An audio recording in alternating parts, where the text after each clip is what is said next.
마음과 힘을 이룰 수 없네.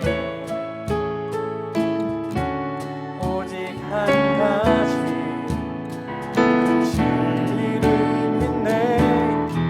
주는 나의 힘이요, 주는 나의 힘이요, 주는 나의 힘이요. 영원히 주를 의지하시는 나의 힘이요, 주는 나의 힘이요, 주는 나의 힘이요, 주는 나의 힘이요. 영원히 주를 의지하리. 영원히.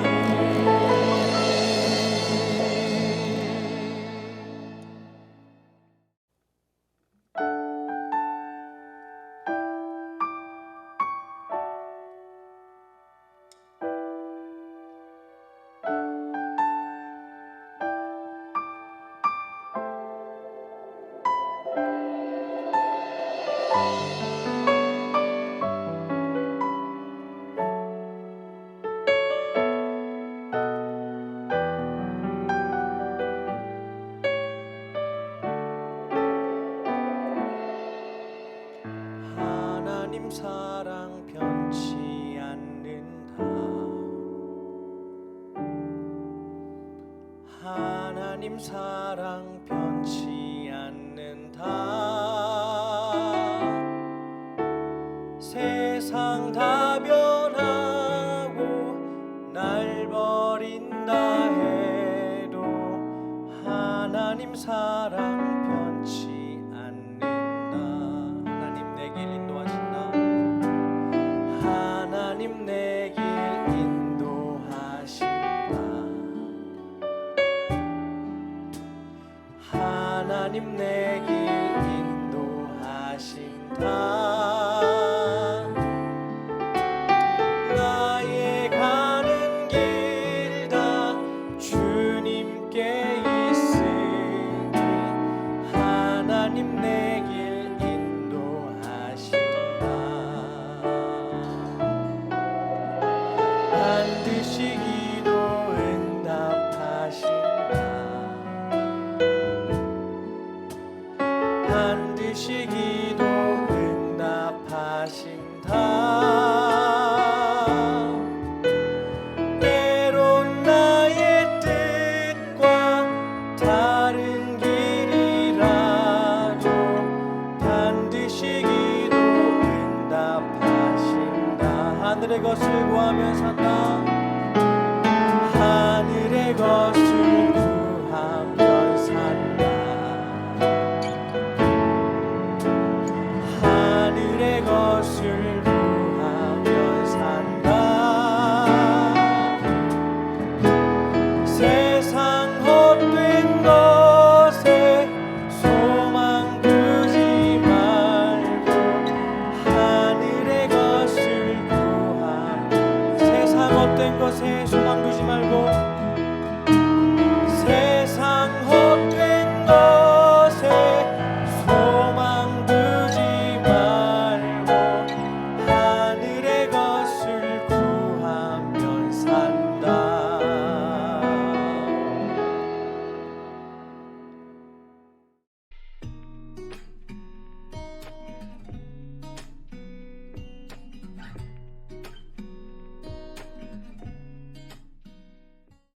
사랑하는 청년들 반갑습니다. 어떻게 지난 한 주간도 말씀 가운데 잘 사셨습니까? 매주일 들은 말씀대로 그때그때 잘 사는 게 참 어렵습니다. 그럴 때에는 낙심하거나 포기할 게 아니라 또 하나님께서 또 그렇게 살아갈 수 있도록 힘 주시는 것을 또 믿고 기대하며 내게 허락되어진 그 말씀에 또 잘 순종하며 살아가는 것이 지혜가 있는 삶이 아닐까 싶습니다. 오늘 말씀은요, 창세기 12장 1절 말씀입니다. 여호와께서 아브라함에 이르시되 너는 너희 고향과 친척과 아버지의 집을 떠나 내가 내게 보여줄 땅으로 가라. 27살의 나이에 요절한 미국의 가수였던 제니스 조플린이라는 사람이 있었습니다. 제니스 조플린의 어릴 적 에피소드입니다. 하루는 밤중에 느닷없이 이 조플린이 집 밖으로 걸어 나오고 있었습니다. 아마도 목류병을 가지고 있는 것 같아요. 그런데 그 어머니가 그 제플린을 바라보고 외치듯 말합니다. 제플린, 어디를 가고 있는 거니? 조플린이 대답합니다. 집에 가요. 유명한 기독교 작가인 오스키니스는 자신의 책에서 이렇게 설명해 주고 있습니다. 어린 나이였지만 제니스 조플린은 부모님의 집이나 자신과 가족이 살고 있던 지저분한 정유 공장 마을, 그러니까 이렇게 아무도 알아주지 않는 곳이 결코 자신의 진정한 집이 될 수 없음을 깨달았던 것 같다. 보통 이런 사람들은 뭔가 유별나거나 남들과 다른 사고를 가진 천재적인 사람들일 때가 많이 있죠. 조플린의 마음속에 뭔가 심원한 물음이 있었던 모양입니다. 내가 정말로 살아야 할 곳은 어디지? 제가 추측하기로는 아마 물리적 장소는 아니었을 것입니다. 왠지 모르게 늘 자신이 머무는 곳에서 느끼고 전달되어야 될 그 평안과 안식이 없어서였지 않았을까 조심스럽게 생각해 봅니다. 어쩌면 조플린은 다른 사람들보다 더 민감하고 예민한 영혼을 가졌던 그러한 사람이었던 모양입니다. 우리 역시 매일매일 삶의 의미를 찾아 살아가고 또한 새로운 계획을 또 가질 때가 있죠. 해도 만족이 없는 일이나 공부, 늘 만나지만 어떤 면에서 참 편하지 않는 사람들, 그토록 갖고 싶었지만 결국 갖고 나면 이내 실증이 나고 많은 그런 제품들, 참석은 하지만 마음에 평안을 주지 못하는 예배나 모임들, 그렇다면 나는 어디로 가야 하나? 우리가 대부분 새로운 일을 계획할 때 떠난다는 말을 참 많이 합니다. 그만큼 인생은 새롭게 시작하고 떠나는 것이 일상인 그런 현장이기도 하죠. 조플린은 결국 해답을 찾지 못했던 것 같습니다. 평생 자신을 따르던 팬들과 생의 의미를 찾아 세상을 떠돌던 조플린은 결국 헤로인 과다 복용으로 27살의 짧은 생애를 마감하고 맙니다.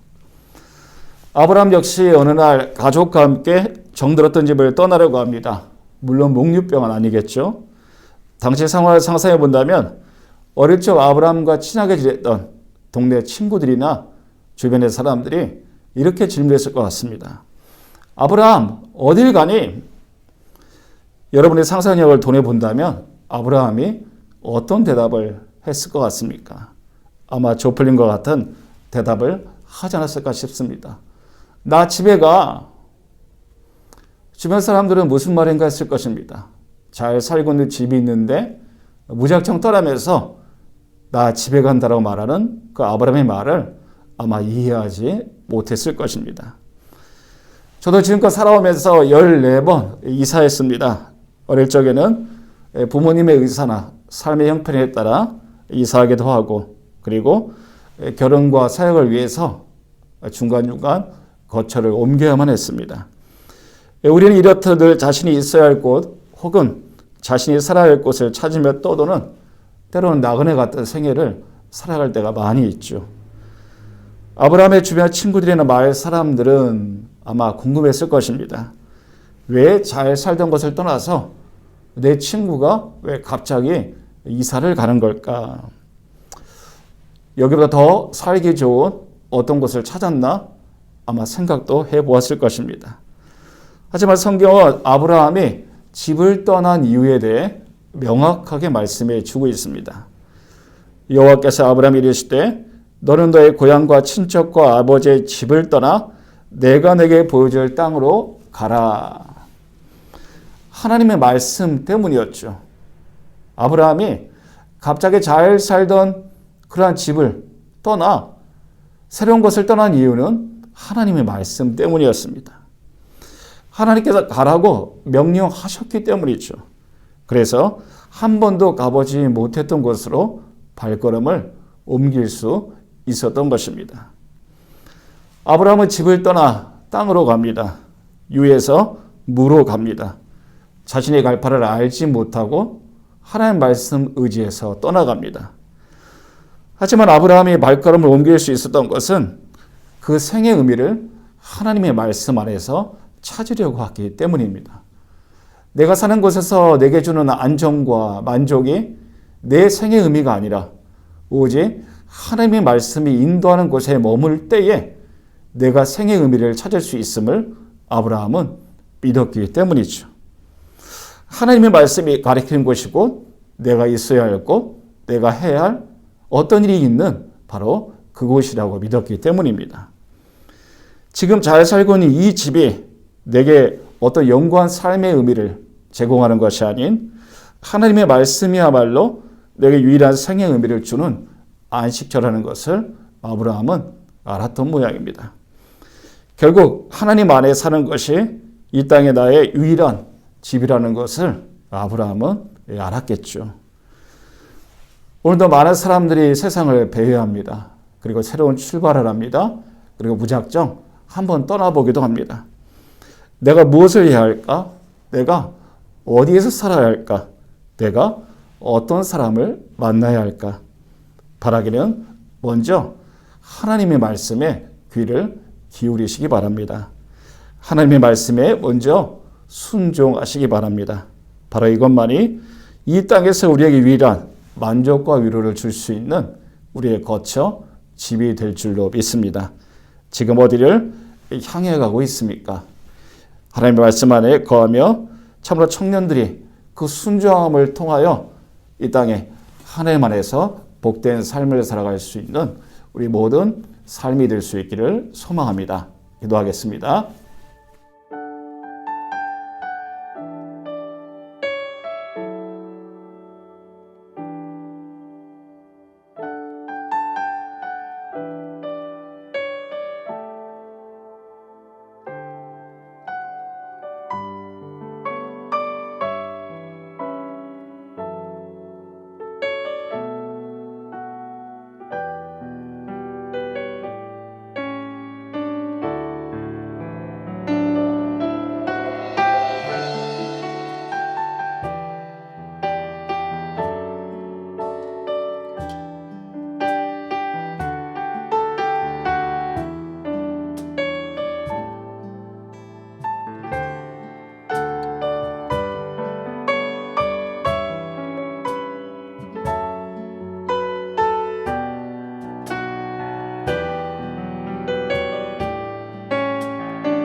안녕하세요.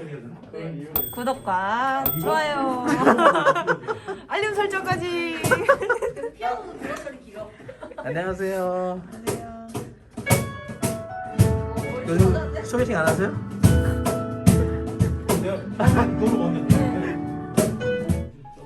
자, 급 인터뷰. 갑자기요? 네. 안녕하세요. 네, 안녕하세요. 안녕하세요. 네. 오랜만에 같이 예배를 준비하는데 네. 기분이 어떠신가요? 갑자기 왜 그러는데요? 왜 그래요? 빨리 예배가 회복됐으면 좋겠네요. 아, 네. 이 순간 생각나는 사람이 있다면 친구. 야 순원이라고 하지 마라. 당연히 하나님이잖아. 음?